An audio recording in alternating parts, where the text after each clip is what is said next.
Well, welcome to part 2 of Algebra and Functions. In this particular video, we're going to highlight some of the work with equations and with formulas and literal equations and such. So again, as you're watching this, if there's something that I go through too quickly, rewind, go back, watch it again, and take notes on those topics that you feel like you're a little rusty with and that you need that reinforcement. The more notes you take, the more it's going to reinforce the lessons themselves. Alright, we'll start with the idea of equations in one variable. And the simplest type of equation in one variable are what we call linear equations. And the trick is to isolate the variable. Now in algebra, pre-algebra, you first learn how to do this. You undo the stuff that's around the variable.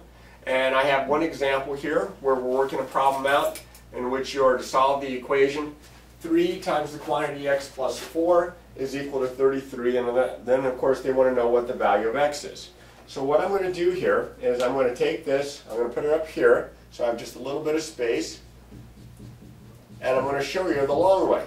The long way would be, in this case, to first distribute 3x plus 12 is equal to 33.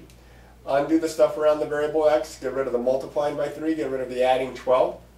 We'll undo the adding or subtracting before we'll undo the multiplying and dividing. I get 3x equals 33 minus 12 is 21. And then I'll divide by 3. Now that wasn't that long, but I got my answer as 7, which is answer A. The shorter way would be to take the answers one at a time and substitute it in for x. And in this case it's shorter because the very first answer I would plug in would be 7. I would plug a 7 right in there. 7 plus 4 is 11, so this is 3 times 11, which is 33. And I get the answer quickly. Now, it would have gotten a little messier if it had been one of these answers, but as it turned out, this one worked out pretty nicely. And you have two approaches. Don't forget, multiple choice test, one of the advantages that you can work backward, that you can take answers and substitute them back in, especially with equations. All right, the next idea has to do with formulas and literal equations. And many people kind of count these as the same because they have two or more variables in the expression, in the equation.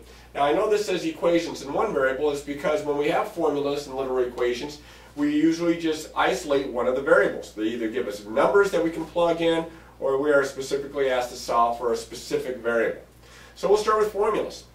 It says the formula for calculating the volume V of a sphere with radius r is shown below. And this says V equals 4/3 pi r cubed. The volume of the sphere is 36 pi cubic centimeters. What is the diameter of the sphere? Well, now they're asking for the diameter, not the radius, but we have to find the radius and double it to get the diameter. And we'll talk more about radii and diameters later on in the geometry section. But you probably remember that a diameter is all the way across a circle or a sphere, whereas a radius is halfway across, from the center to the edge. All right, so in this case, I'm going to go up here. I have V equals 4/3 pi r to the third. I'm going to plug 36 pi in for V. When I do that, I go from having two variables to having only one variable. Again, equations in one variable. Now this is a little messier, and you could take each of the answers and plug in to find it, and that might not be too bad. And I think the answer would be a little tougher to come from here because this is the diameter and we're solving for r. I'm going to do it the direct way. I'm going to start off by getting rid of the 4/3 that's times the pi r to the third. I can divide both sides by pi right away. And I get 36 equals 4/3 r to the third power. I'm going to multiply both sides by the reciprocal of 4/3, which is 3/4. I didn't give myself very much space here. Hopefully you can see this okay. 3/4 times 36. Anytime you have a fraction times a whole number like that, if the denominator divides into the whole number, and it does, 4 goes into 36 9 times, then just take that quotient, 9, and multiply it times the numerator. That's 27. 4 into 36, 9 times 3 is 27. These cross cancel, and I just get 1 r to the third or r to the third. Now what number times itself again is 27? R is 3, and that is one of the choices, but my question says what's the diameter? So if the radius is 3 centimeters, the diameter is twice that, or 6 centimeters. To purchase feed for his cattle, Nelson took out a 1-year loan at 8% simple interest. If you borrow $2,000, how much must he pay back to the bank at the end of the year? So he has to pay the $2,000 back plus some interest. What we're going to do is we're going to figure out the interest, and then we're going to combine that with the $2,000. As you can see, all the choices are over $2,000. So I'm going to find 8% simple interest for a 1-year loan on $2,000. And the formula is interest equals principal times rate times time. You need to memorize that. Interest is equal to the principal, that's the money you either borrow or invest, times the rate of interest times the time, and the time is always in years. So in this case, this is going to give me I equals 2,000 times 8%. Now 8% as a decimal is 0.08. Slide the decimal point 2 places to the left and drop the percent sign times 1. And if I multiply this all out, and I'll do this on scratch paper, or you can, if you're really good with arithmetic, you can do it in your head, you're going to get 160. That's the interest. So I take the $2,000, I add the $160 on top of it, of interest, and I get 2160. And that's answer C. Alright, the next involves a formula that changes Fahrenheit to Celsius, or Celsius to Fahrenheit. It says the temperature in the desert was 95 degrees Fahrenheit. What is the temperature in degrees Celsius? So in this case, we're changing Fahrenheit to Celsius. Now that's just not one that everybody knows, but fortunately for us, and I pointed this out in a previous video, you have a formula sheet, and at the bottom you have the temperature formulas. And I'm going to change Fahrenheit into Celsius, so I'm going to use C equals 5/9 times the quantity F minus 32. This is a formula right off the sheet, so it's not like you have to have it memorized. You can look off of that, and then we can plug in 95 in for F. So that gives me C equals 5/9 times 95, the quantity 95 minus 32, which is 5/9 times, now 95 minus 32 looks like it's going to be 63. And just a little bit ago, when you have a fraction times a whole number, notice how the denominator divides into it, so that's nice. 9 into 63 7 times 5 is 35. So this would be 35 degrees Celsius, and it's answer B. Alright, here's an example that has 3 variables, plus the fact it's got pi in there, which doesn't look like a traditional number. And it says, an equation is shown below, t equals 2 pi the square root of m over k, which shows the equation correctly solved for m. This is more of what we usually refer to as a literal equation, where we have all these different variables. We're not plugging in numbers for them, but we're solving for a specific variable. We're going to try to get the variable m all by itself.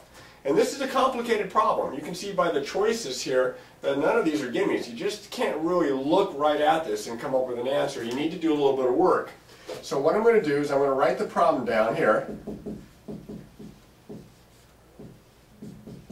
And then I'm going to isolate this expression, this radical expression first. So I'm going to divide by 2 pi. Both sides. Divide by 2 pi.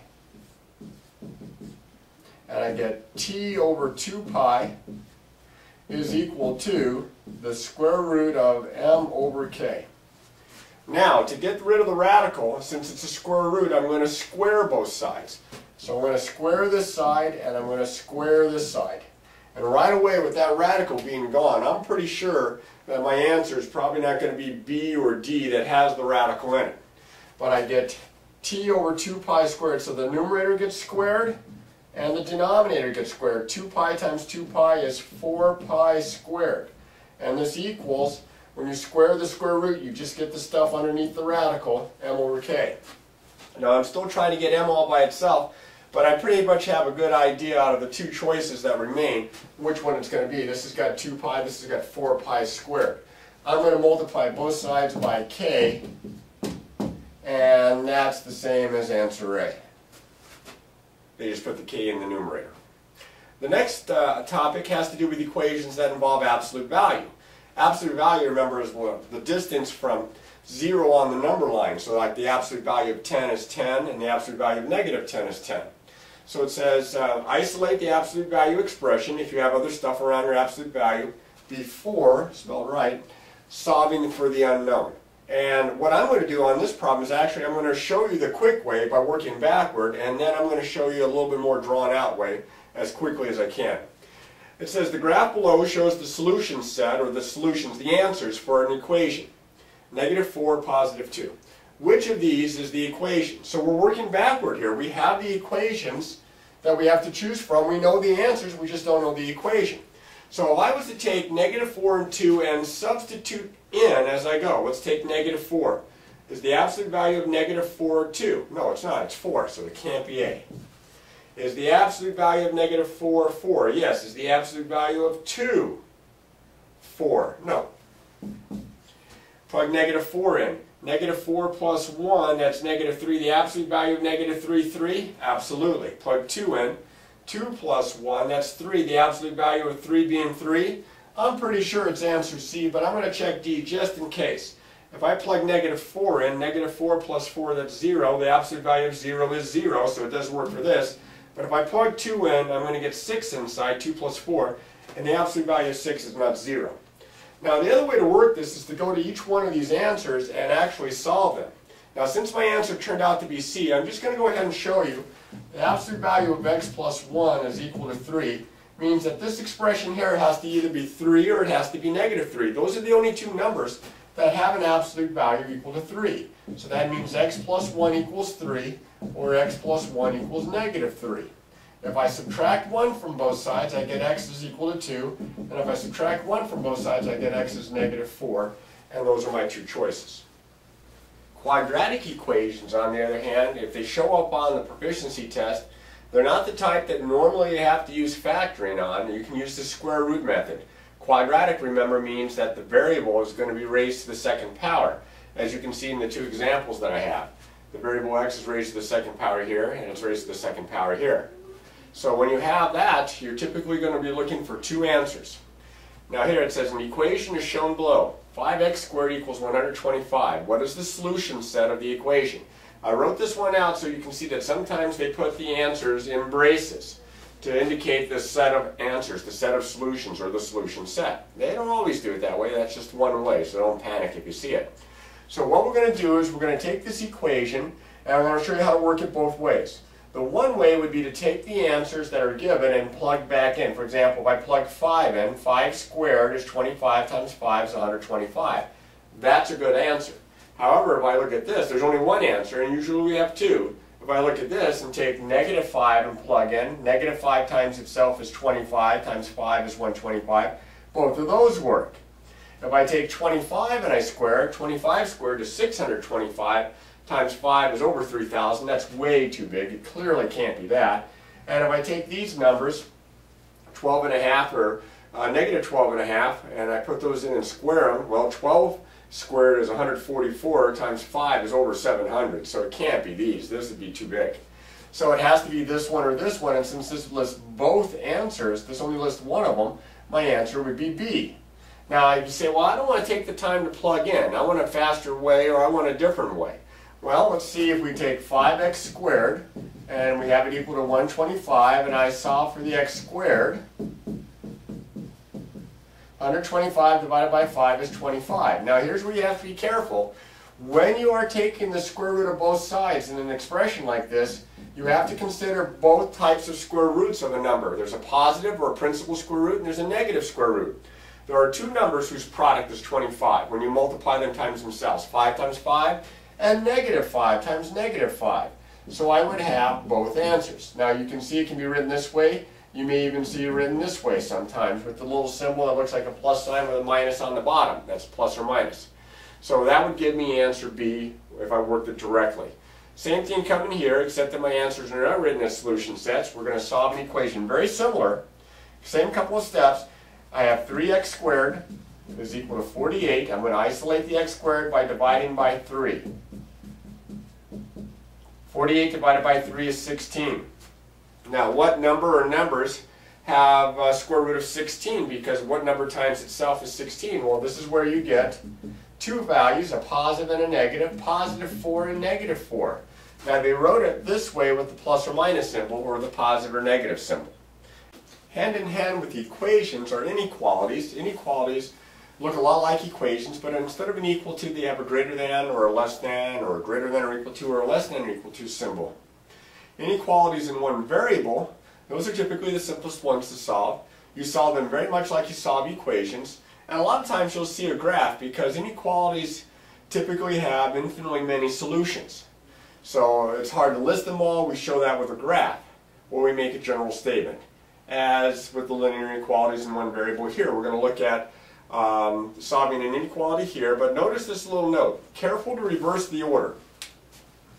Reverse the order means to change the inequality sign around. If it's a less than, make it a greater than. If it's a greater than, make it a less than. But you only do that if you multiply or divide both sides by a negative number. If you have to multiply both sides by -5, if you have to divide both sides by -2, you're going to need to reverse the order at that step. Now, I have a very simple one here that starts off with, this is 1/2 x minus 5 is greater than or equal to 20. So again, it's very much like solving a regular equation. My variable is there. I'm going to get rid of the half that's times it. I'm going to get rid of the 5 that's being subtracted. I'll start off by adding 5 to both sides. And I have 1/2 x is greater than or equal to 25. Now to get rid of the 1/2 that's times the x, I'm going to multiply by the reciprocal 2. So that's 2 times 1/2 x greater than or equal to 2 times 25. And I get x is greater than or equal to 50. I did not reverse the order because when I multiplied by a positive 2. And hopefully that's one of my choices, and of course it is. It's answer D. Now the problem below has more than one variable, and I know this says one variable, but we're only going to solve for one specific variable. That means the other ones are going to be treated more like numbers. And I have this expression right here. Q is greater than or equal to the opposite of MP all over R, and they want you to solve for M. Now to do that, I'm going to need just a little bit more space. So I'm going to reach over here, and I'm going to erase some of this. Just need a little bit more space because this is a little bit more complicated. We cannot just plug in our answers to figure it out. We have to go through the steps. So the original problem is Q is greater than or equal to the opposite of MP all over R. And I am solving for M. So what I'm going to do first is I'm going to get rid of the denominator R and the negative in the same step. I'm going to multiply both sides by -R. Now remember, Q, MP, and R are all considered positive numbers. It says all the variables are positive numbers. So that means if I multiply both sides by -R, it's a negative number. -R times Q, -R times the right side, and that reverses the order, as I mentioned before. Because I'm multiplying by a negative number, so I get the opposite of RQ is less than or equal to MP. Now I'm going to solve for M by dividing by P. P is positive, so it is not going to reverse the order. It stays a less than or equal to here, and those cancel, so I have M on the right, and the opposite of RQ over P. Now, all of my answers have M on the left, so now if I flip the sides around, I have to also reverse the order, because it opens up to M. See the alligator mouth? It has to open up to M again, and I check to see which one it matches. It's not this. It's got to be where the denominator is P. There it is, right here. Answer C.